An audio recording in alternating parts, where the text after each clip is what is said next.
आज का हमारा फर्स्ट क्वेश्चन है explain why carbon dioxide and carbon tetrachloride are both non polar even though they contain polar bonds.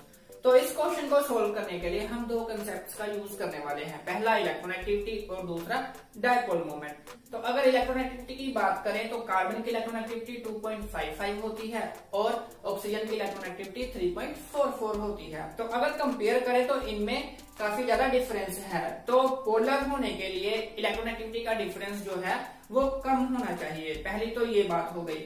अगर मैं इसके स्ट्रक्चर की बात करूं तो कार्बन डाइऑक्साइड के स्ट्रक्चर जो है वो लीनियर स्ट्रक्चर है जिसमें 180 डिग्री का एंगल बन रहा है। ऑक्सीजन ज्यादा इलेक्ट्रोनेगेटिव होने की वजह से बॉन्डेड पेयर को अपनी तरफ शिफ्ट कर लेता है, जिसकी वजह से कार्बन के ऊपर पार्शियल पॉजिटिव चार्ज आ जाता है और oxygen partially negative charge acquire कर लेता है। अगर मैं डायपोल मोमेंट की बात करूं तो डायपोल मोमेंट की डायरेक्शन भी एक दूसरे से ऑपोजिट है, यानी टूवर्ड्स ऑक्सीजन है बोथ साइड पे। तो ऑपोजिट डायरेक्शन होने की वजह से डायपोल मोमेंट आपस में कैंसिल आउट हो जाती है और μ1 प्लस μ2 यानी कि नेट डायपोल मोमेंट इसकी 0 हो जाती है, जिसकी वजह से ये पोलैरिटी को ना शो करके नॉन पोलर शो करता है बिहेवियर। तो सेम एज ऐसा ही हमारा कार्बन टेट्राक्लोराइड के केस में होता है। अगर आप कार्बन टेट्राक्लोराइड की स्ट्रक्चर देखेंगे तो कार्बन सेंटर में और क्लोरीन कॉर्नर में, तो इनका भी इलेक्ट्रोनेगेटिविटी डिफरेंस जो है वो बहुत ज्यादा होता है। और डायपोल मूवमेंट की बात करें तो डायपोल मूवमेंट की डायरेक्शन भी एक दूसरे से ऑपोजिट है। तो ऑपोजिट डायरेक्शन होने की वजह से यहाँ पर भी डायपोल मूवमेंट आपस में कैंसिल आउट हो जाती है, यानी μ1 μ2 μ3 μ4 सभी को सम करेंगे तो इक्वल्स टू ये 0 आ जाता है, जिसकी वजह से इसकी भी पोलैरिटी खत्म हो जाती है और ये नॉन पोलर बिहेव करता है। तो नेक्स्ट क्वेश्चन आ गया हमारे पास, which species has the smaller bond angle, hydronium ion और वाटर मॉलिक्यूल। तो इस क्वेश्चन को हम सोल्व करने के लिए दो कंसेप्ट अलग से यूज करने वाले हैं, जिसमें हम स्टेरिक नंबर हमें उनका पता होना चाहिए और इनकी बॉन्ड एंगल पता होना चाहिए। स्टेरिक नंबर से ही हम इसके स्ट्रक्चर देख लेंगे और वहां से हमें बॉन्ड एंगल का पता लग जाएगा, तो हम इजिली बता देंगे इन दोनों में से कि इनमें से स्मॉलर बॉन्ड एंगल किसका है। तो शुरू करते हैं हाइड्रोनियम आयन। तो अगर मैं हाइड्रोनियम आयन की बात करूं तो इसमें इसकी स्ट्रक्चर देखी जाए तो इसमें 3 बॉन्डेड पेयर हैं और एक लोन पेयर है। तो वैसे इसकी स्ट्रक्चर जो है वो ट्राइगोनल प्लेनर है।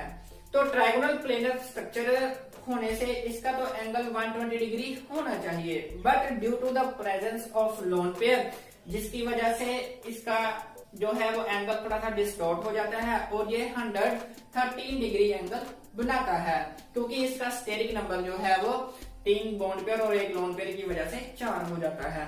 तो यानी कि इसका जो है हमारा बॉन्ड एंगल 113 डिग्री आ गया। नेक्स्ट आ गया हमारा वाटर मॉलिक्यूल। तो वाटर मॉलिक्यूल में हमारे पास 2 बॉन्डेड पेयर हैं और 2 लोन पेयर हैं। तो अगर इलेक्ट्रॉनिक स्ट्रक्चर देखें तो इलेक्ट्रॉनिक स्ट्रक्चर ये टेट्राहेड्रल बना रहा है। अगर टेट्राहेड्रल स्ट्रक्चर हो तो उसका आपको पता ही होगा कि बॉन्ड एंगल जो है वो 109.5 डिग्री होता है, but due to the presence of lone pair तो ये दोनों बॉन्ड पेयर्स को नीचे की तरफ रिपेल करते हैं, थोड़ा सा डिस्टॉर्ट करते हैं, जिसकी वजह से इसका एंगल जो है वो 100.9 डिग्री से शिफ्ट होकर 104 डिग्री तक चला जाता है। तो आप देख सकते हैं कि दोनों में से अब बॉन्ड एंगल किसका स्मॉलर है, यानी हाइड्रोनियम आयन जो है वो 113 डिग्री एक्वायर करता है और वाटर मॉलिक्यूल जो है 104.5 डिग्री एक्वायर करता है। तो सेम एक ऐसा क्वेश्चन और करते हैं।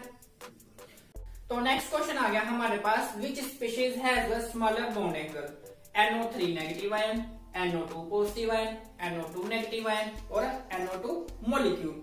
तो इसके लिए भी हमें इनका स्टेरिक नंबर पता होना चाहिए और बॉन्ड एंगल पता होना चाहिए, तो जिससे हम इजिली आइडेंटिफाई कर लेंगे। तो पहले देखते हैं NO3 नेगेटिव आयन को। तो NO3 नेगेटिव आयन में 3 बॉन्ड पेयर हैं, लोन पेयर कोई नहीं है, जिसकी वजह से इसका स्टेरिक नंबर 3 हो जाता है। तो और ये ट्राइगोनल प्लेनर स्ट्रक्चर एक्वायर करता है। तो ट्राइगोनल प्लेनर स्ट्रक्चर का बॉन्ड एंगल जो है वो हमारे पास 120 डिग्री आ जाता है। तो नेक्स्ट आ गया हमारे पास NO2 पॉजिटिव आयन। तो NO2 पॉजिटिव आयन में 2 हमारे पास बॉन्ड पेयर हैं, लोन पेयर इसमें भी कोई नहीं है, जिसकी वजह से इसकी स्ट्रक्चर जो है वो लीनियर बनती है। तो लीनियर स्ट्रक्चर का हमारे पास एंगल जो है वो 180 डिग्री होता है। नेक्स्ट आ गया हमारे पास NO2 नेगेटिव आयन। तो NO2 नेगेटिव आयन में 2 हमारे पास बॉन्ड पेयर हैं और एक लोन पेयर है, इसकी वजह से इसका स्टेरिक नंबर जो है वो 3 हो जाता है।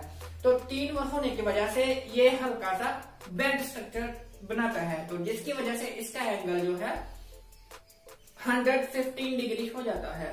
तो नेक्स्ट आ गया हमारे पास NO2 मॉलिक्यूल। तो NO2 मॉलिक्यूल जो कि बेंड वी शेप स्ट्रक्चर बना रहा है, तो जिसकी वजह से आप देख सकते हैं इसका एंगल 135 डिग्री हो जाएगा। तो हमारे पास चारों के बॉन्ड एंगल्स आ गए हैं। आप इनमें से इजीली आइडेंटिफाई कर सकते हैं कि किस स्पीशीज का जो एंगल है वो सबसे छोटा है।